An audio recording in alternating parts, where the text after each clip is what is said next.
पूर्णमदः पूर्णमिदं पूर्णात् पूर्णमुदच्यते पूर्णस्य पूर्णमादाय पूर्णमेवावशिष्यते।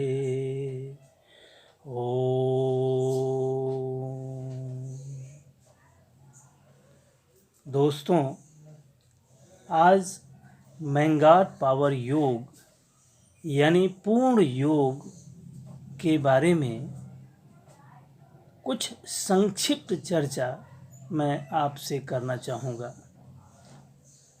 हमारे पूज्य प्राचीन ऋषियों मुनियों ने मानव के हर प्रकार के कल्याण के लिए योग साधन का आविष्कार किया है। हालांकि योग साधन को मानव धर्म से जोड़कर देखा जाता है, फिर भी अगर ध्यानपूर्वक देखा जाए तो सहज ही ज्ञात हो सकता है कि योग तो संपूर्ण सृष्टि में व्याप्त है और संपूर्ण सृष्टि की प्रत्येक क्रिया का योग का परिणाम परिलक्षित है। इसलिए यह पूर्ण योग है। यही मैंगाट पावर योग है। इसे थोड़ा समझ लेना चाहिए। मैंगाड नव सृजित शब्द है। यह अंग्रेजी के शब्द मैन यानी मानव और गॉड यानी ईश्वर से मिलकर बना है। आप जानते हैं कि ईश्वर सृष्टि का नियंता है। वह सर्वशक्तिमान, सर्वज्ञानवान और सर्वविद्यमान है और मानव सृष्टि की सर्वोत्तम कृति है। वह जीव जगत में सबसे ज़्यादा शक्तिमान और ज्ञानवान है। अन्य जीवों की तुलना में उसकी पहुंच भी सबसे ज़्यादा है। आप कह सकते हैं कि सारी शक्तियां मानव के लिए उपलब्ध हैं, या इसे ऐसे कह सकते हैं कि मानव अपने बुद्धि और विवेक की वजह से ईश्वर की सारी शक्तियों को प्राप्त करने का अधिकारी है। इस आधार पर इस पूर्ण योग को मैंगाट पावर योग कहना सर्वथा उचित ही है। मानव की सर्वोत्तम शक्ति तो यह है कि उसके पास भाषा है। भाषा में ही योग की उपयोगिता कितनी है, यह खुद ही देखिए। भाषा में प्रयोग, संयोग, वियोग, उपयोग, नियोग, अतियोग, अधियोग, सुयोग, उद्योग, प्रतियोग इत्यादि शब्द योग की ही तो महिमा बताते हैं। भाषा में शब्दों और वाक्यों के संयोजन योग के बिना अनेकानेक विषयों के ज्ञान का आदान प्रदान संभव हो सकता है क्या? नहीं हो सकता। भाषा के बिना विचारों का संयोजन और विचारों की एक तानता की संभावना तक नहीं हो सकती। भाषा वैज्ञानिकों की तो एक मत मान्यता है कि भाषा के बिना मन और चेतना की विकास गति संभव ही नहीं, और निश्चित ही भाषा के बिना स्मृति और कल्पना का कोई अस्तित्व नहीं हो सकता। इसीलिए तो जानवरों का कोई विकास नहीं हो सका। ये सोचने की बात है कि जानवरों का मानव की तरह से विकास क्यों नहीं हो सका। उत्तर में हम कह सकते हैं कि भाषा की वजह से। इसी आधार पर मनीषियों ने कहा है, और आप खुद विचार करके देख लीजिए कि भाषा योग की साधना करने वाले के लिए कुछ भी प्राप्त करना असंभव नहीं होता।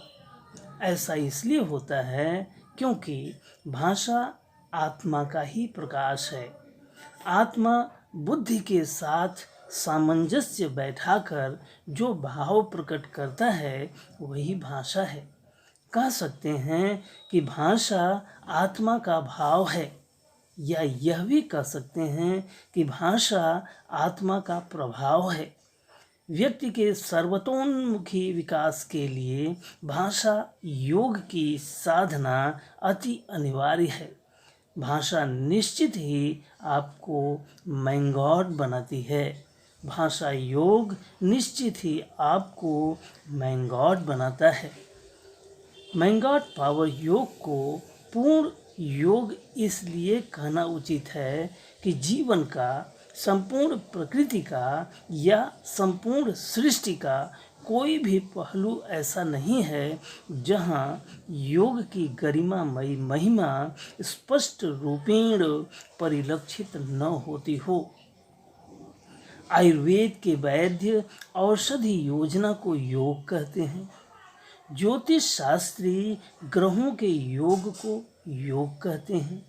गणित में अंकों के योग को योग कहते हैं।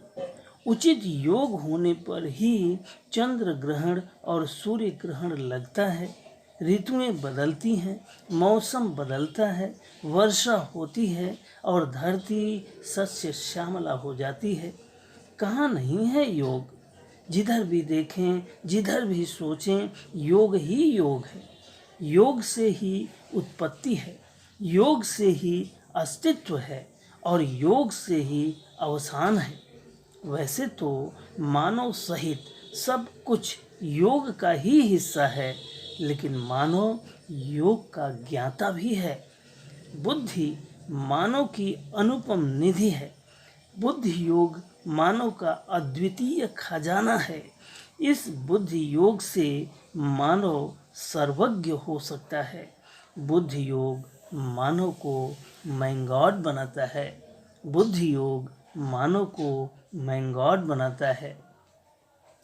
शास्त्रों ने भी मुक्त कंठ से योग की महिमा गाई है। प्रातः स्मरणीय पतंजलि ने अपने योग दर्शन में योग साधन पर ही गहन विचार विमर्श किया है। कपिल मुनि ने सांख्य योग की अनुपम रचना की है। पूर्व मीमांसा कर्म योग की बात करता है, तो उत्तर मीमांसा में ब्रह्म योग प्रकाशित हो रहा है। इसके अलावा श्रीमद् भागवत गीता और अन्य पुराणों में भक्ति योग को महिमा मंडित किया गया है। वास्तव में धर्म की स्थापना का आधार योग को ही बनाया गया है। सब कुछ का सारांश यही है कि मानव के सर्वतोन्मुखी विकास के लिए ऋषि मुनियों ने योग का आविष्कार किया और अलग अलग नाम देकर मानव के उपकार के लिए प्रस्तुत किया। इस तरह से भक्ति योग, कर्म योग, ज्ञान योग, हठ योग, लय योग, ध्यान योग और अन्य सभी योग मानव हित के लिए ही है। अगर सबको एक माना जाए, जो कि है ही, तो यह पूर्ण योग कहलाएगा। यह सब मानव के लिए ही संभव है, क्योंकि मानव के पास विकसित मन, जागृत चेतना, प्रखर बुद्धि, तेजस्वी प्राण, प्रबल इंद्रियां और दृढ़ संकल्प शक्ति और अनेक अद्भुत आध्यात्मिक खजानों का भंडार है। मानो इन सब का एक साथ योग करके पूर्ण योग का साधक बन सकता है और जो भी चाहे उसे निःसंदेह प्राप्त कर सकता है। इस पूर्ण योग की साधना करने वाला ही तो मैंगॉड बनता है। मैंगॉड पावर योग का सर्वाधिक महत्वपूर्ण उद्देश्य मानव को यह याद दिलाना है कि मैन और गॉड यानी मानव और ईश्वर वस्तुतः एक ही सत्ता के दो अलग अलग स्वरूप हैं। मानव ईश्वर का विस्तार है। यहाँ एक प्रश्न उठना स्वाभाविक ही है कि ईश्वर और मानव की यानी परमात्मा और जीवात्मा की कौन कौन सी शक्तियाँ हैं।